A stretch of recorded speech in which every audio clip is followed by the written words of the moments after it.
True crime unsolved mystery.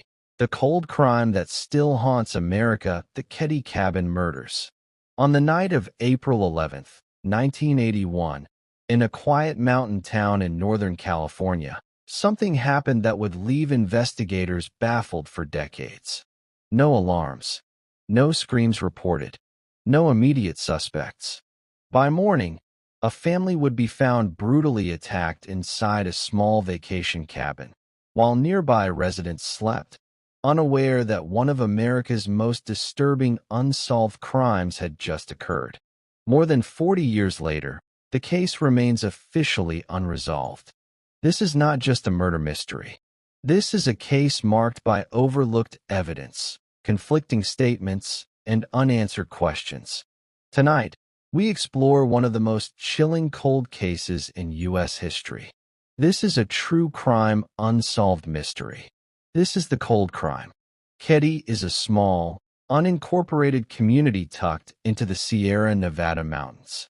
In the early 1980s, it was known for quiet vacation cabins, a close-knit population, and a sense of isolation that felt peaceful, not dangerous. Cabin 28 sat slightly removed from the others, surrounded by trees, with minimal lighting at night. On the surface, nothing about this place suggested it would become infamous. But inside that cabin, something would go terribly wrong. In early April 1981, Sue Sharp, a 36-year-old mother of 5, had recently moved to Keddie with her children, hoping for a fresh start. Living with her in Cabin 28 were her son John Sharp, age 15, her daughter Sheila Sharp, age 14, and her younger children, Tina, Ricky, and Greg. Sue was described as independent and protective of her kids. Friends later said she was cautious, but optimistic. On the night of April 11th, Sue allowed John to invite over 2 friends. Dana Wingate, age 17, Justin Smart, age 12. It would be the last night several of them were ever seen alive. That evening appeared uneventful. The group watched television. They talked. They settled in for the night. Nothing suggested danger. No neighbors reported loud arguments. No emergency calls were made. But sometime between late night and early morning, a violent crime unfolded inside Cabin 28. What makes this case especially disturbing is not just what happened, but how silently it occurred. On the morning of April 12th, Sheila Sharp returned home after staying the night elsewhere. When she entered Cabin 28, she encountered a scene no one should ever witness. Inside the living room, Sue Sharp, John Sharp, Dana Wingate, all were found deceased. The scene showed signs of restraint. There were indications of force. The layout suggested the victims were incapacitated before the attack escalated. Yet, shockingly, 3 children had survived the night. In one bedroom, Ricky, Greg, and Justin slept through the entire incident. They reported hearing nothing unusual.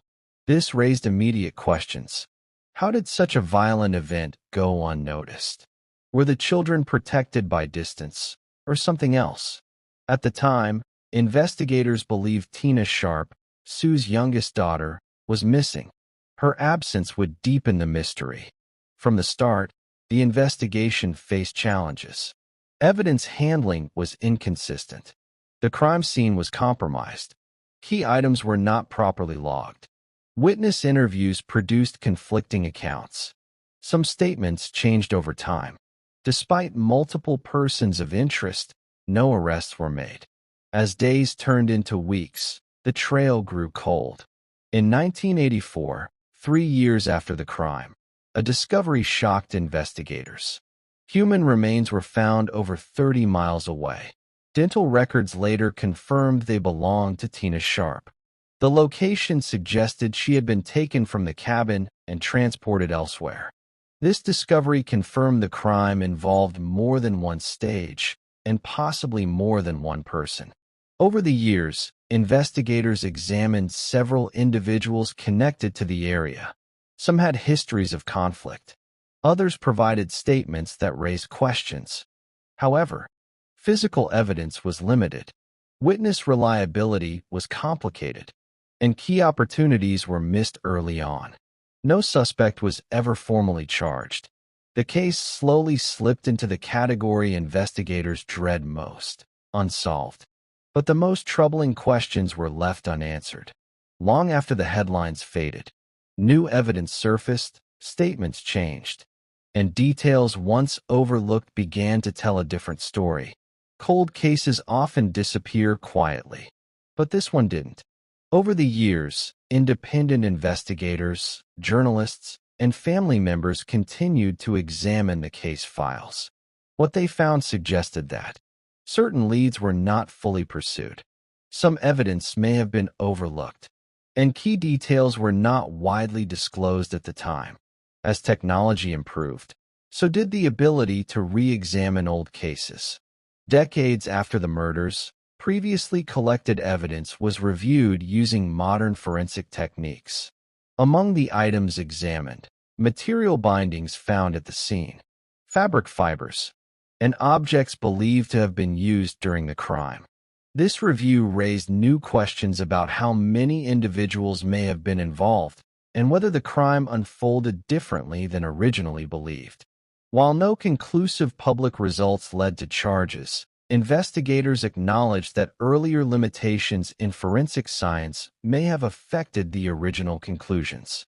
One of the most discussed elements in later reviews involved tool marks and blunt force indicators.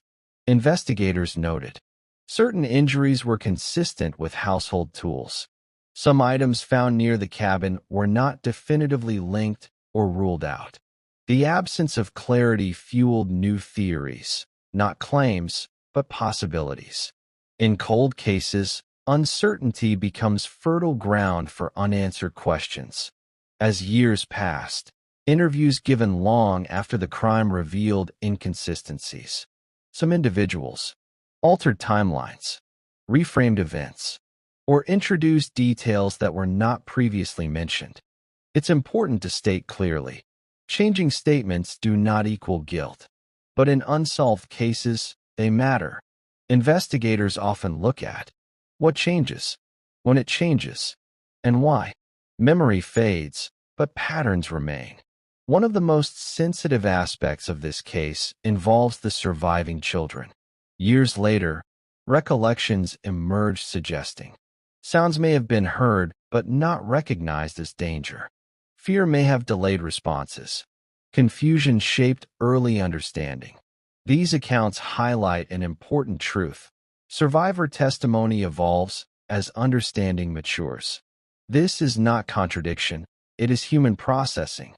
One of the most disturbing discoveries in this case was the location where Tina Sharp's remains were later found. This raised several unanswered questions. How was she transported? Was there assistance? Was the area familiar to the person responsible? The distance suggested planning rather than panic.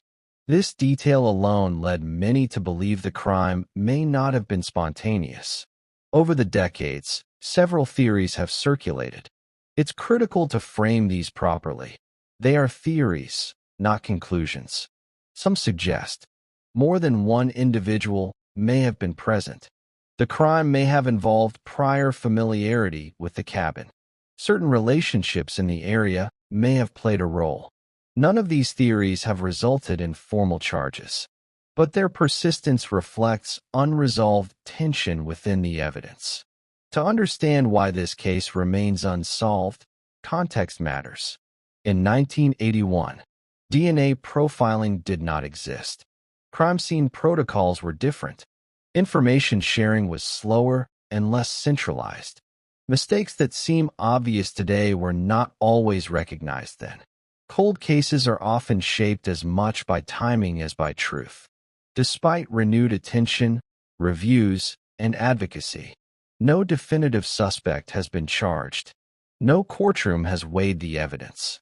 No verdict has been delivered. The case remains open, but silent.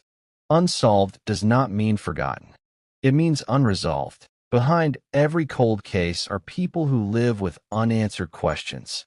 Family members, survivors, Communities. Time does not erase loss. It only changes how it is carried. For those connected to Cabin 28, closure remains out of reach. Why this case still matters. The Keddie Cabin murders are not remembered only for their brutality, but for what they reveal about cold cases. They highlight the importance of early evidence preservation, the consequences of investigative oversight, and the long-term impact on survivors and families. For decades, loved ones have waited for answers. Justice delayed has become justice denied. To this day, critical questions remain. Who entered Cabin 28 that night? Why were some spared? What role did isolation play? And could this case have been solved if handled differently? These unanswered questions are what define a true cold case. True crime is not just about what happened. It's about what was missed, what was ignored, and what still demands answers. The Keddie Cabin murders remain a haunting reminder that some crimes don't fade with time. They wait, cold, unresolved, remembered. If you value deep dive storytelling that explores real cases with care and responsibility, consider subscribing to True Crime Narratives. Share this story, keep these names remembered, and stay alert to the patterns behind the headlines. Because sometimes the truth isn't buried, it's just waiting.